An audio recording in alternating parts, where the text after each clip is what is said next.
Welcome back to the Dear Katie podcast. This is Katie Koestner. And this is Claire Kaplan. I just want to remind our listeners that sometimes our conversations in the podcast can be very painful to hear. And that's especially true for survivors of trauma. So be sure to take care of your safety and well-being while you listen to the podcast or after, or both. Reach out for emotional support from family, friends, counselor, whomever you have in your life who can support you, or a hotline, and even do something lovely to take care of yourself afterwards. Additional resources can be found on the Take Back the Night Foundation website, and we'll give you that address at the end of the podcast. Thank you so much, Claire, for getting us started. And our special guest today is an amazing, very accomplished, not that anyone's not accomplished, but you've done so much, Schenika, so we're delighted to host you. And we always like to start out a little bit with where you grew up and, did you have family? Did you go to school? Did you skip all that? What was the start of your life like? All right. Well, thank you again for having me. Hello, everyone. So a little about my background. I am from Dallas, moved to Hyattsville due to my dad's job. He's a photographer, was a photographer with Noah. And I went all the way up to college. I did my 4-year, was thinking about going back for a master's, but then life happened. So that wasn't possible. That sounds like, but still fun and crazy, Schenika. When life happens, sometimes that's the best thing ever, Absolutely. Like hello, you and me on the screen. Life happened my third weekend of college, and I thought I was going to be a chemical engineer, Japanese double major, and then hello, Time Magazine, Right. 6 months later. Who knows? But I love how you say life happened. But I know we're going to hear all about your journey. Yes. And how amazingly successful you are. So I love how you say life happens, because then there's no one to blame. It's just, it happened. And I like when we're talking about survivorship, so many of us sit with self-blame, or we think it was our fault, or something happened and we could have controlled it. And your beatitude was life happened. So I love starting that way. I love it. So keep going. Then life happened, and then what happened? The life happened. My first relationship, I'm a teenage mom. Well, I'm not a teenager anymore, but oh, you could have pulled that. You were. I was a teenage mom, and by the time I graduated high school, I had my son 2 days later. So he graduated. He went to prom with me. He graduated off the stage with me. That's lovely. Who gets that joy? So that's how I can keep up with how many years I've been out of school, because we're 18 years apart. So there you have it. Oh, okay. That is good. That's good math, Schenika. Exactly. So his dad, I'm trying to think. We were young. We were 17, 18 years old, still trying to figure out life. I still went to school. He did not. I'm trying to think of the best words to say. He was controlling, but because I was so young, I didn't know it. I didn't see it as controlling. I saw it as, he really cares about me. And I missed the signs. The first couple of years, we were fine. Then as I got closer to graduating school and started figuring out career and everything else, it's like the light went off. The switch just went completely off, and it was just darkness. And I use that analogy because one day we were just so happy and laughing and everything. And then the next day, I'm waking up to him standing over me, literally waking up to him standing over me, trying to figure out what happened, not realizing he choked me until I was unconscious. Oh my gosh. So up to that point, there were flags, but you didn't see them, but nothing physically violent occurred up to that point. Nothing physically. That's a big jump. It literally was. It was more so like, what time are you going back home, or where are you going, or what are you wearing, and that kind of thing. the physical aspect, after that one incident, that opened up the door to so many more. And I knew after a while, it just became a thing where, you know what, I have to go. I have to leave. And I forgot how old I was when I finally decided, but it took years. It took years. I took a break from him. I took a break from dating, period. And in 2007-ish, I started dating again. Okay, before you get to the dating again, I have to ask a couple of questions. Mm-hmm. When you left him, did he just say, okay, so long, or was it complicated? So I left in a dramatic way. Wait. Hey, Schenika, yes. and Claire, I have one. I love your question, Claire. Let's back up one more pause. Okay. Schenika, something that you said made me really curious. I'd never even thought about it. But when he was, I'll say, courting you or wooing you or grooming you, whatever you want to call it, I'm curious, was it, I've been watching too many Netflix shows with all this like romance and all this like imaginary fake, like, oh, the guy, hetero couple, they say all the right things. And then I've been watching, the Pride Month shows. Like, I'm curious about romance, like love languages. I'll say it better that way. So he must have used a love language is a nice way to say it, but he must have said or done things that you felt like, oh my God, I am all that.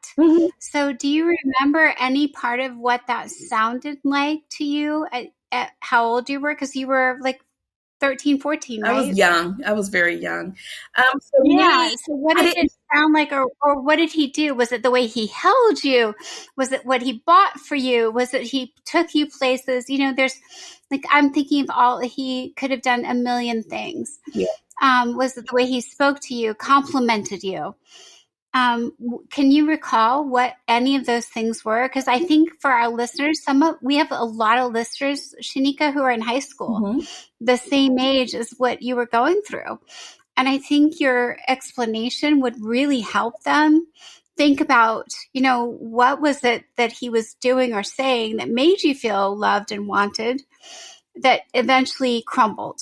So if you're comfortable, would that be okay to talk about? Absolutely. So to give you a background, my dad, he was present, but he wasn't present. My dad showed me, like, I never wanted for anything. So I took that and used that in my choice of guys, because my dad bought me everything I ever wanted. I never needed anything. Even though we didn't have that quality time, I knew he loved me because he spoiled me. So because I was young, that is what I thought a man should do. Like, it's okay for everything else. Just make sure that I don't want for anything. Oh, wow. That's so interesting, Schenika. Yeah. And you also talked about how, well, it sounds like he was overprotective. I'm saying that with quotes, and a bit jealous, but that to a young teen could mean he loves you and he wants you to be with him all the time. And is that how you saw it? Absolutely. That is exactly how I saw it. It was like, okay, this guy is, he's, and as a teenager, you want to do things like go to the mall and buy a little jewelry and, stuff like that. So sure. It's not like he's putting me in the house and doing all of this craziness. However, the little teddy bears at the carnivals and, corn dogs and turkey legs, all that kind of stuff. And then the fact that being young, and I'm like, oh, wow, well, he's doing all of this. That means he really does love me. Like, I'm the best. And he would say that. He would say, like, come to find out, he told a lot of other teenage girls that. However, I didn't, in that time, you're so caught up because you're getting these big Valentine's Day cards with teddy bears and candy and, the I love yous. And you're like, oh, okay. You're getting I just want to make sure you make it home safe. And, back then we didn't have cell phones. So it's like, call me when you get in the house, that kind of thing. And it's like, oh, Sure. But if I'm 2 minutes late and it's like, well, I called and you're not home. Mhm. So it was that Dr. Jekyll and Mr. Hyde that I missed. Yeah. Yeah. I just really, that was so perfectly clear. And I think most of our listeners can equate, you know, being a young person and what is, you know, the lure, the siren's lure on the precipice over the ocean, right? Like, I think, and especially I like how you talked about your dad taught you what it means, a love language for him was buying you stuff. And, you know, this guy knew that love language and knew exactly how to replicate it in a way that made sense to you. So now back to Claire's question. Right. Yeah, I thought that was really helpful just to, you know, sit where we started. Claire, do you want to reiterate what you said? Oh, yes. I was asking about when you left him. Mm-hmm. Because people who are abusive partners don't just say, okay, so long, right? They are, it's not so easy to just leave. In fact, it's not close to impossible for a lot of people. So how did you do that? How did you manage it? And how did you stay safe? Well, by then we were living together. We had 2 kids, my son and my daughter, and my kids experienced it, not in a sense that he abused them, but they would hear me. Sure. And so he was out of the house a lot. And I knew I had to be very calculated. So what I did, I found somewhere to live. I signed all the paperwork and all of that, had my move-in date, but I didn't say anything. I kept going every day like, we're just okay. The kids, when they would get home from school and I would get home from work, we start purging our closets and throwing things away as if we're just doing spring cleaning. I would pack my stuff and take it to my sister's house, but it never looked empty because I already knew I didn't want to take anything. All I wanted was items that were important to me from like my mom, my grandparents, because they've passed away. And our clothes and everything. I left furniture, dishes, I left everything. I was like, I can buy all of that again, because then that would be the red light. Like, wait a minute, where's this frying pan or whatever the case may be? And then the day of moving, I actually had family there and friends as well, a couple of friends. And then I had a police officer there. Oh my gosh, you are brilliant, Schenika. You are the gold star of Exodus. Did you come up with this plan on your own? We need to write a script from now on. You will be like, we should actually, I'm so inspired by you already. Like, I love how you were so brilliant. You knew how to orchestrate maneuvering the closet clothes and pretending donations. Like, you're the wizardess of all. And I'm sure no one deserves you. I'm sorry, you're way too smart. I don't know if I could be your partner either, because I feel like, oh my God, she could run circles around me.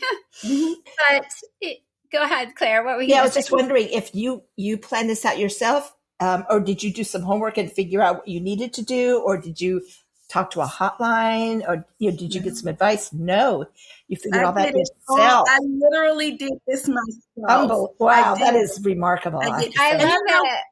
What had a lot to do with it was my children told me that they slept with my daughter had her own room, my son had his own room, and they both slept with knives under their pillows. Oh my God. I knew that was the point of no return, because to hear they were junior elementary. They were in elementary then, and I think like 5th and 6th grade. And to hear them say that, then I was like, okay, Schenika, you're here because of them, because you don't want the broken family, but the family's broken anyway. Anytime your children are sleeping with weapons underneath their pillows. And that was like a pivotal point for me. And I just had to come up with that plan. I was like, okay, I have to be very strategic, because this is someone who has really like beat me. There's no, no slap or no, I'm talking punches, black eyes, all of that. So I knew I had to be strategic. Yeah. So you made this, you got out, and then, but did he find you? You know what? Not initially, no. Yeah. And when we did bump into each other, well, we didn't even bump into each other. It was social media by then. It was Facebook, to be exact. I don't, to this day, he's like, we're not friends, but I know he follows my page. And I know this through the kids because my daughter tells me. She's like, oh, I saw, he posted you on his page. And I'm like, well, it's 2023 at this point. Yeah. It is what it is. The problem, though, is that when I left him, I was single for years. And then I met another gentleman. And everything was good. But I think I was looking for something. And at this time, my dad was going through cancer. I'm trying to, go back and forth to Texas to take care of him. My kids are teenagers at this point. My son was getting ready to, no, he wasn't a high school graduate at that point. I think he was maybe in the 10th grade. My daughter was in the 9th. And I'm taking care of my dad, all of this. And I started to date another gentleman. And I don't know how I let him slip in the cracks because I had my guard up so much that I don't know if it was because I was going through so many things. It's hard being a caretaker for a sick parent. It's just, especially a sick parent that's in another state, and then you're coordinating with doctors. And I was on all of my dad's paperwork. So no decisions could be made without, it was just a lot I was going through mentally and still trying to raise kids and still working and still living life. And I actually ended up with someone worse than the guy I left. Oh, no. I did. Having the frying pan into the fire. Exactly. And I tell people this, and I try to be very transparent because people are like, well, why would you go and get someone? He wasn't just like him. He was the total opposite of him, to be honest with you. And I don't know. To this day, I'm trying to figure out what happened because there were, when I say absolutely no because I was looking for the telltale signs, what time are you coming home and call me or I was looking for all of that. None of that was there. None of that was there. And we became friends before we became anything. And so it was like, okay, well, we'll see. Let's see how this works. And I remember in that period of my life, I remember I lost my dad and I lost myself. When my dad died, I feel like the rest of me died because my mom had already passed when I was 16 years old. My mom passed. And to have to deal with the abuse and everything, I tried to commit suicide, not once, but 3 times because I was like, you know what? I'm tired. I said, I don't know what else to do. It's like every time I think I'm doing something right, then it's like, boom, here you are. Here, it's like the devil showed his hand. Here you are, and I was very depressed. I lost a lot of weight. Before you wait, I want to sit with the courage you just spoke to our listeners. That was really powerful. And I know you just wanted to go forward, but I just wanted you to be honored that you shared that vulnerability with everyone. It's a really hard place to come to from where you've been and all you've been through and managing your children, protecting them, making hard choices and brilliant choices. And I think what amazes me a lot right now about you is before you just said, I wanted to not live 3 times. You were already one of the most brilliant, protective, brilliant parents, moms. You had already done so much. And then to say to our listeners and share that with you, with all of us, that I could do, you did all of those things. Like you succeeded despite all this badness, which I think helps everyone know when we are so full of despair and hurt and pain, and we don't know where to go next. You just said like 3 times. Yep. I'm sure we're glossing that over, but I bet there was a specific set of questions you asked yourself each of those 3 times. Should I live or should I die? And those 3 times, I'm sure were even different questions each of those 3 times, because some things might have changed, but other things might not have. But I think we've unfortunately, Schenika, Claire and I have been interviewing. Oh my God, Claire, I'm worried. Like half of our interviewees have considered suicide. Mm-hmm. It is so. It's a pandemic of despair. Yep. And I'm starting to think about like, what is it about sexual abuse and trauma and violence perpetrated against our bodies, our souls, our minds, our emotional selves, like everything about you, your beautitude, your brain. Schenika, I could go and laud you, for hours already what I've learned from you.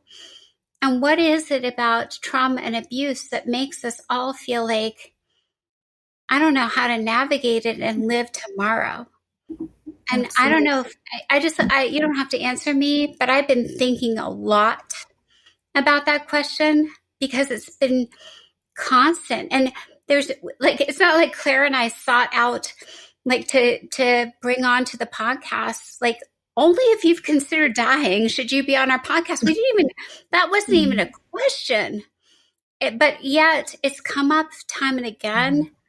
And I think, you are still, the thing is you didn't turn off your camera on our interview, and you have such joy, and your face still has happiness and still has a light. And, I'm seeing all of that goodness and brilliance because I luckily get to see you. Our listeners won't, but they can hear it in your voice. When you have joy, you exude it. And now I think it might be interesting to talk about those 3 times. Were there any questions? It might be too hard. And I don't want to make you talk about anything or ask you even to talk about anything that's hard. But I think it might be interesting if I can hear it, and Claire's brilliant as can be. She knows more about all this than I do. Well, I might even ask different questions. Those 3 times that you were attempting to end your life, was it that you wanted to die or that you wanted the pain to end? Both. I had reached, each time I felt like enough was enough. And then I felt undeserving. And I felt undeserving because this wasn't the first time that I've been through this. So in my mind, I'm like, maybe this is all life has for me. And if this is all life has for me, I no longer want to live it. What about that word undeserving? Undeserving of what? Just happiness, love and happiness. And, you see TV, and I know it's TV, but that's all people have. And you're like, I want that. That's what I want. That's the type of love I want. And then in reality, I'm seeing TV with one eye because my other eye is like totally shut, It's a good description. Yeah. And that's what I wanted. And because I didn't have that, it was like enough was enough. And then the abuse, it just got worse and worse and worse. And every time I tried to commit suicide, it did not work. And then it became a thing like, okay, well, what is my purpose here? Is my purpose just to sustain these beatings until he kills me? Because he was going to kill me. There's no doubt in my mind about that. It's only so long you can take that level of abuse. So I said, well, maybe that's it. Maybe I'm not supposed to kill myself. Maybe I'm supposed to wait here and let him do it. And then I don't know what happened. Maybe it was something in me happened. And I remember I picked up the phone and I called my kids. And this was way after my third suicide attempt. And I was like, I just felt like I wasn't going to be around. And I told them goodbye. But the way I told them, I said, I love you. I said, because I called my daughter and I said, is Sean there? Or was he at basketball practice? And he was home. They were with their grandmother at the time. And I said, I'm just calling to let y'all know, your mother will always love you, no matter if I'm here or not. If I'm not here, I'll always be your guardian angel watching over you all in life. Oh, wow. And and they like paused. Mm-hmm. And my daughter was like, Mommy, what's wrong? Do we need to call the police? Mommy, and I said, I was home by myself at this point. And I said, there's nothing wrong. I just feel like I need to tell you all that. But it was my children's voice that triggered something in me. Mm. And I said, okay. I tried suicide 3 times. It didn't work. I'm literally being, choked, punched, whatever on a daily basis. I was shot at twice. Yeah. I was stabbed in my leg. I still have the marks on my legs. I have a lot of marks on my body that never went away. And I had a conversation. I said, okay, God, what am I supposed to do? I said, I've tried. You said, no, stay here because I'm still here, but I'm still in this abusive relate. Like, what is going on? And it took a couple of years after that, and my prayers changed because I had stopped praying. I had stopped believing. If I'm honest, I stopped believing in God because I'm like, how could God allow this? Mm-hmm. How? But then I started back praying, and my prayer was, by any means, whatever you have to do, I'm ready. I'm ready to leave. I'm ready to never look back. But I knew with him, I couldn't just pack up and go because he was a different type of abuser. He was an abuser who had people watching our house. Can you talk about that a little bit? Because you say he was different than your first partner. Mm-hmm. What was different? My first partner, he was more so, I hate to say lenient but I can't think of another word. Like, no one was watching the house. When he was gone, he was gone. That's how I was able to execute that plan so perfectly. Right. Mm-hmm. The second time around, it was the total opposite because even when he was gone, he was there because someone was always watching. Who did he have? Neighbors. He had neighbors. Oh, he had family who would drive by, and it was just friends who would just, it was crazy. It was really crazy. And were you holding a job down at that time? I was. I would get up. I would put a ton of makeup on, all on my face and my neck to cover up all my marks. And I remember I would go to work, and I promised I should probably have 3 Oscars because I put on the best performance ever. And I'm like, oh, hi, good morning. How are you? And the whole time, internally, I was dead. I was literally dead. Yes. But I had to get up and pretend every day as if I was okay. Right. And that was one of the hardest things I had to do. I remember times just going in the bathroom and bawling my eyes out like I don't even want to go home because I knew what awaited me when I went home. Yeah. Yeah. And I remember I just kept saying, God, by any means necessary, remove me from the house. Well, they say be careful what you pray for, because you're going to get it. And I'm glad that I was removed. But what ended up happening is he set my house on fire. Oh, and I lost everything in that fire. But what I didn't lose was me. Mm-hmm. Wow. So, and it was like, okay, well, this is not what I meant, but okay.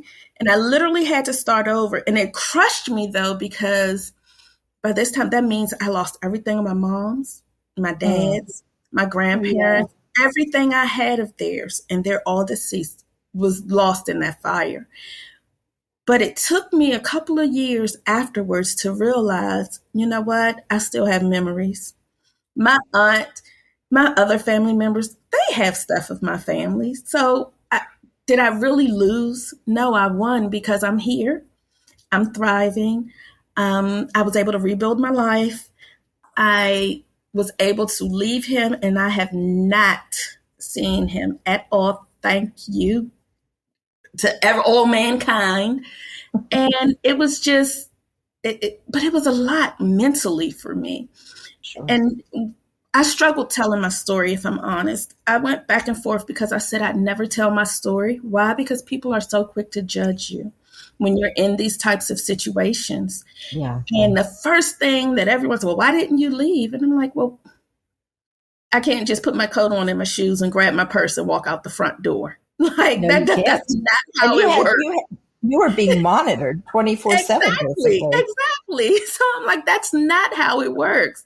And that was one of the main reasons that I was like, I'm just never going to say anything. And when COVID hit, I knew I had to speak. It was 11 o'clock at night, and I typed on my Facebook. I don't even remember the words I said, but it was something like, I'm praying for anyone that's in this situation as a domestic violence survivor, as a survivor of, rape, blah. And I just went on in a spiel. And the amount of people who were in my inbox, and I went to sleep afterwards. When I woke up the next morning, the messages, the DMs, it was crazy. And I was like, wow. And then as I'm talking more and doing more speaking engagements, people are like, please keep telling your story. I'm like, oh, okay. What a story. Right. Like, this is life. But if you all want to hear, okay. But I was talking to one lady and she said, I'll never forget this. She inboxed me and wanted to know how I left. And we were corresponding with each other. And then about 2 weeks later, I saw her on the news. Her boyfriend killed her. Oh. She didn't get out in time.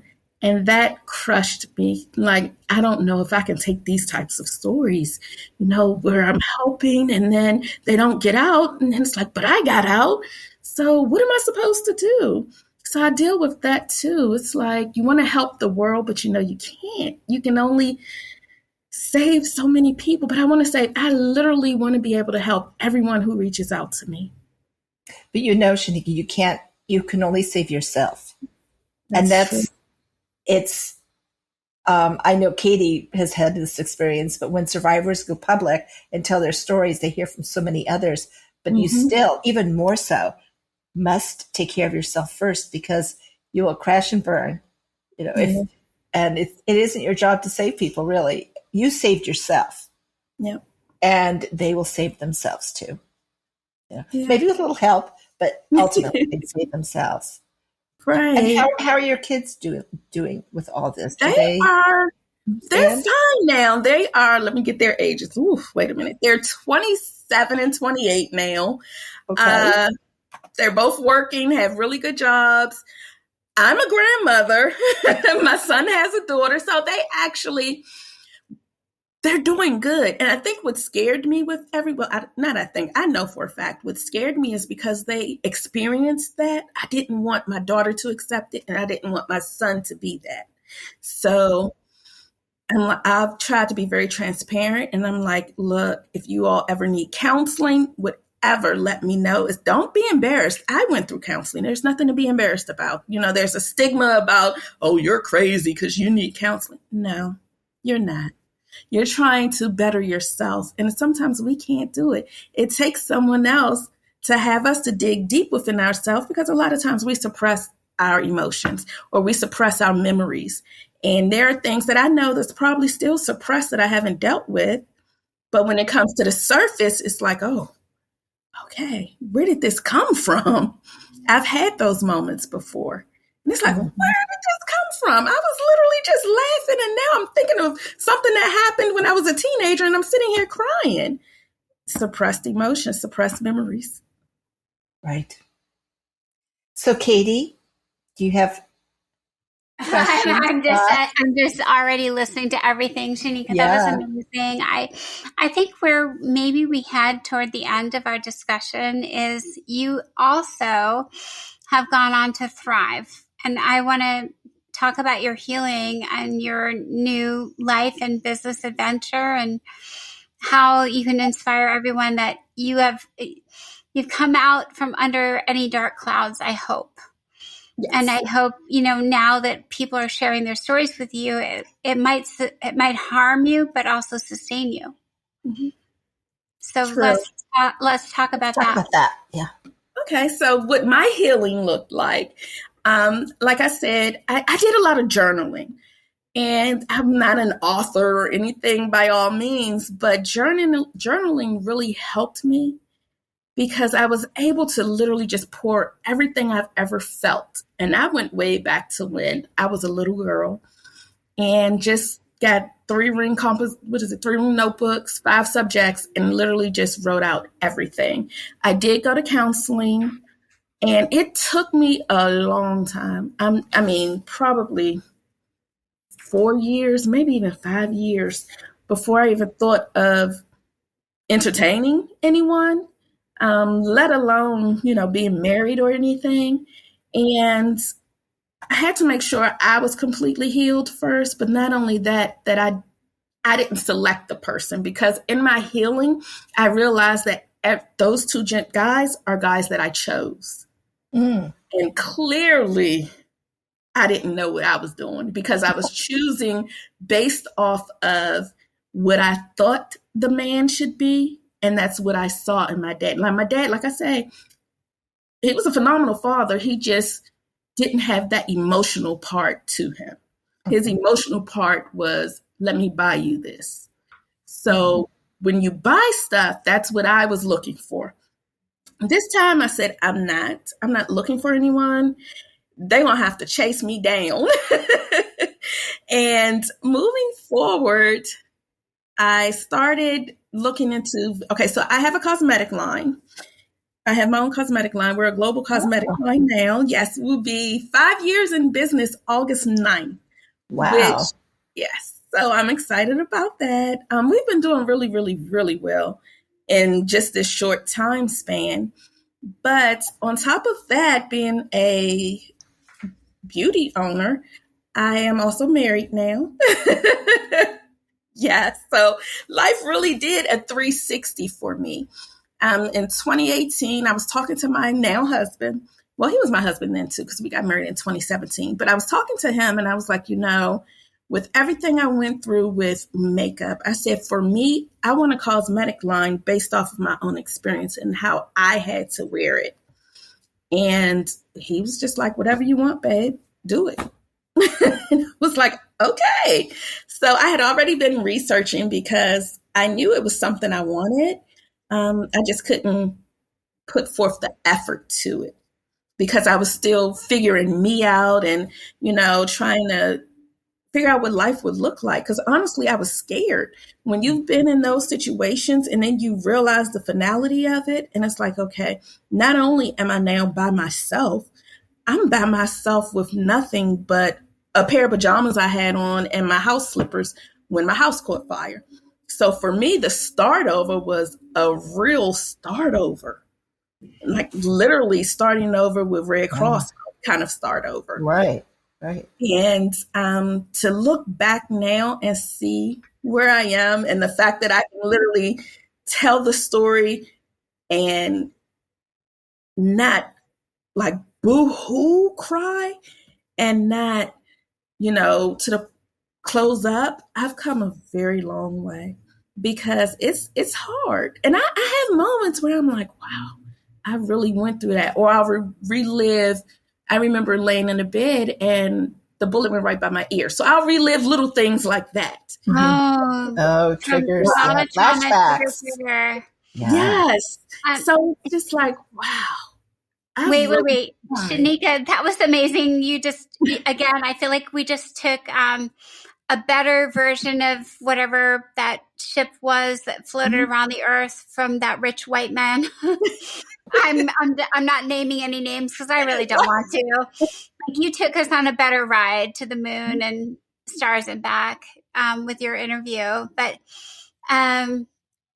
here's an important part that maybe we should talk a little bit more about. Then this new guy, third time is a charm, maybe, but maybe there were some interstitial men along the way. I don't even want to ask you if you ever thought, like, men are not the answer. I'm done with men. I want to turn to women. I want to turn to something else. but maybe those were all probably, you're so smart. I'm sure you asked yourself all those questions. Mhm. But I'm curious about, for our listeners, again, some may not have a partner ever after their abuse and their violence. You found one. So I have two questions. One was, did you feel, was it an accidental loveliness to find him?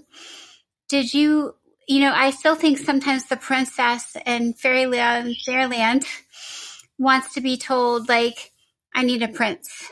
Mhm. Did you think for a moment, I would never feel like I could get there and be this amazing businesswoman without a prince at your side? And so was it happen chance or like a longing for that companionship?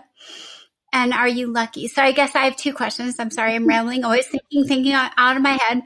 So one is the role that he played in your life and whether it was like a need on your part, a deliberate choice, or just a lucky happen chance that you found a rare one.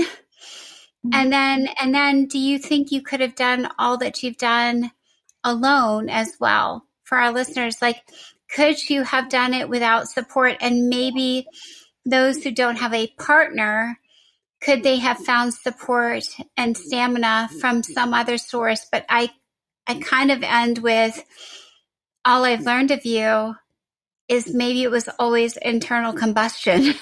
Like you were just your own fire and your own light and your own doubt and your own hope and your own star. You're the moon, sun, stars, and everything in some way. But that's just me reflecting on everything I've heard you say today. So maybe about the guy thing, but also about your solo business and what you've crafted, something that reflects all you've been through and a vision for what you want. So what did the guy have to do with it? I'll say the guy. Right. Put a ring on it, and he did. I don't know if you wear the ring, but maybe he did put a ring on something. Right. So I definitely was not looking for anything. Let me be very clear. I was not looking for any type of relationship. Oh, cool. And when we met, sorry, that's cool to me. I'm glad that you outgrew men.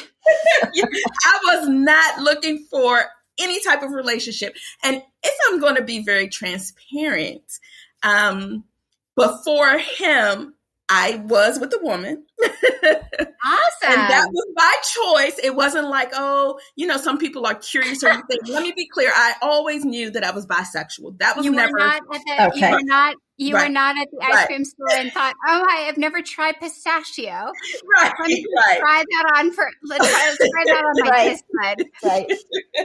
Gotcha.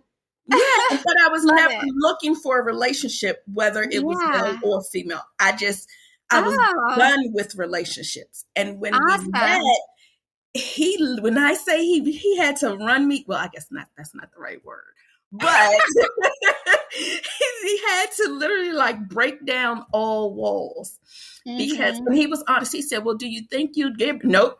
I was like, absolutely not. But maybe can I ask it, since we're dialoguing now, Schenika, what about, he didn't have to break them down, he had to build them up. He had to build up walls, build up bridges. Lots of like he had to build those like little scaffolding where you can walk across the narrow swinging bridge across the like major mountains and convince you, yep, trust me, this like little tiny foothold is going to support you. Because that's, I bet, how frail you were feeling, like with trust. Like nobody wants that. And I bet he didn't use any, I'm just guessing, but I'd love to hear your thoughts. Now I'm trying to guess. He might not have used what your dad used to entice you to walk the bridge. So your love language might have changed. He didn't. And that's what I was like, wait a minute. I'm like, okay, he's the total. And that's what made me realize he was the total opposite. And that I had changed a lot too. Because again, all it took was for you to just buy me a purse, whatever, buy me anything. Okay, fine. But this go around, it was total, the vibe was different. The conversation was different. I never had that, oh my goodness, am I okay? Or I never felt unsafe. He always made me feel safe around him. And that took a lot because I was always just like waiting. Even if I was out with my girlfriends and we're just out at a bar having a drink or something, I'm always looking around, and if someone was reaching over, I'd be a little jumpy and all of that. But with him, it was none of it. It wasn't anything. And I was like, okay, but still my guard is still up. And even though I felt safe and everything, I was like, I don't know. So I said, okay, Schenika, get out of your own head, because I'm in my head a lot. And I said, just flow, just let it flow. And whatever happens, happens. You've been very honest. You said you weren't looking for anything. You weren't looking for a relationship. You weren't thinking about marriage at all. So you've put your cards on the table as far as that was concerned.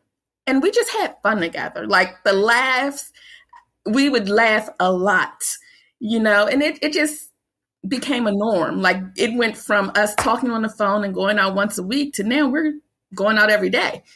We're both getting off work and we're like, okay, where do you want to eat at tonight? Or what do you want to do tonight? Or whatever. And so we built the friendship, like a true friendship. And then after that, the kids being older, I was like, okay, y'all, I want y'all to meet somebody. And they love him. So I said, okay. Because my kids will tell you, they don't hold back anything. They're brutally honest. And I was like, okay, maybe he is the one. But again, I'm just going with the flow of things. So we did that for about a year. And then we made things official. And then from there, in the next year, we were married. That's like what I wanted to hear about, because the backstory of how you chose him and he chose you, but hello, do you recognize what I'm about to ask? You chose him after, you quizzed him, you did all, you put him through all the tests. Why do you think he chose you? With all of your stuff, Schenika. Hello, if you didn't know it now, he's going to hear the podcast. No, he knows. Hello, hubby. Did you know? So, if you didn't know, you better hear from Katie and Claire, because now you better know. Now I need to talk to him. I hear you. If you didn't tell him, Schenika, this is me laughing with you, because I think we have a lot of the same personality. I was like, I have a husband that knows nothing. Claire got to meet him like 3 days ago. Right. He knows he's very kind and sweet. He is very kind. He's very kind and sweet, Claire, but hello, he knows nothing about me. Right. So he thinks he does, but he knows zero. Claire knows more about me, and you know more about me than my husband knows about me. But you might be better off than me, because, I thought you came to this journey with that partner later than I did with mine. And maybe he knew more about you, or somehow thought, I can be of service and love and gratitude for your pain and want to honor it. I mean, now I'm putting words in his mouth, but I think one of the themes we've had, Schenika, on the podcast is the revealing with an onion levels of skin, as we trust our partner to tell them more about the deepness and despair and triggers and trauma. And I'm curious, like, you are so, helpful to all our listeners. How did you do that with this third one, this brilliant one? And did you tell them all at once? That's a question I get asked a lot. Like, all these girls come up in high school, Schenika, and just imagine me in a high school auditorium at the end of my story. They don't know my age, like you look ageless. And they'll say, did you ever tell your boyfriend, husband about what happened, and how did you do it? They're very curious about, how do I feel loved when I feel like damaged goods? So that's my real question. So for me, I didn't tell them all at once. I felt like, first of all, for me, it was a lot. We would probably have set up all night because it was just so many different layers to everything. Like I said, it started with my dad and how he showed me his way of what love is. So that's what I grew up thinking. And it was the layer of the rape. It was the layer of the abuse, not once, but twice. So because I felt so safe with him and I knew that he wouldn't, Kevin is not a judger. He doesn't judge at all. So I know he would never judge my past, but it gave him clarity to a lot of ways that I have to this day. And the first thing I told him about the first abuse. I told him about the second abuse. I told him about the rape last. And it wasn't a particular reason. It just, I think I felt more comfortable explaining the abuse side of things than to have to go back and say, well, at 13, I lost my virginity to rape, by someone who I called a brother, who I looked at as a brother. But every time he embraced it and he didn't in fact, he was like, do you know where they are? I was like, oh goodness, babe, sit down. He went into protective mode at that point. And I'm like, sir, you know how old I am? I said I was 13 at the time. I don't even know if he's still alive, kind of thing. But then he pointed out, not in a bad way or anything, but he was just like, babe, this makes a lot of sense now because you do certain things. Like when I go in the bathroom to take a shower, I lock the door still. These are just habits that I've always, that I've picked up on from my past. There are times when I catch myself walking and still looking down. And I'm like, oh, I'm not that person anymore. Because when you walk and look down, and I didn't even realize this. I was told this before by quite a few people that when you walk and look down, that's a sign of, how you feel about yourself, or because you were scared, because I was scared to look at people, because if I look at someone and they speak, then I know I'm going to get beat up when I go home. So that sort of thing that now that he's able to point out, like, babe, please don't walk with your head down. And I'm like, I did that, but I've been so used to it because over half of my life, that's been my life. So he made me safe enough to tell him and explain things to him. And yeah, he's helping me a lot. That. All right. So then Schenika, we clone him and then we can now tweak all his genes into all the bodies we want. But my goodness, it's so helpful. And I know we've been talking a long time, so thank you so much. Your interview was extraordinary. Claire, what else do you want to ask? Well, I would just like to know, what is the name of your company if people are interested in your cosmetics line and to check it out? Absolutely. It's Natalia Megan Beauty. We are on all social platforms as Natalia M Beauty. And if they would like to shop, they could shop online at www.nataliambeauty.com. Thank you. So folks, if you're interested in checking it out, please do, because we like to support our guests and their generosity for being on our podcast.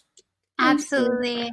My goodness. Schenika, is there anything else you'd like to share with our guests or with our listeners?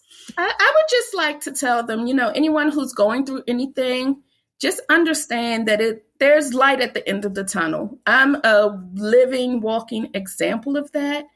And just don't give up. No matter what, don't give up. And then just to thank you for having me on your podcast. Absolutely, Schenika. Yeah, our pleasure as well. Claire, would you close us out? Sure. So again, Schenika, thank you for sharing your story with us and our listeners. And thanks to our volunteers who make this podcast possible.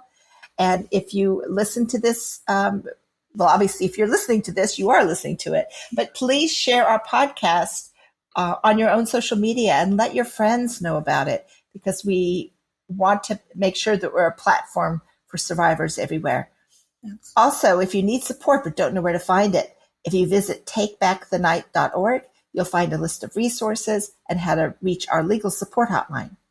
And as Schenika so exemplifies, self-care is essential to healing and to thriving. Thank you so much, Clara and Schenika. You have totally wowed me personally with your really honest vulnerability and, all the brilliant things. Like you had me at closet, rearranging the closet. Your puzzle brain is like my crazy puzzle brain. And I'm always thinking like, how do I make this happen and work? And clearly you are a problem solver of the utmost, because you could not only navigate the emotional puzzles and trials, but also the business ones that you've now been successful at. So we're delighted. For our listeners, please continue to tune in. Every episode is entirely unique and will just further your, hopefully, inspiration and healing journey. So we look forward to hosting you in the future. Take care. Bye-bye, everyone. Bye.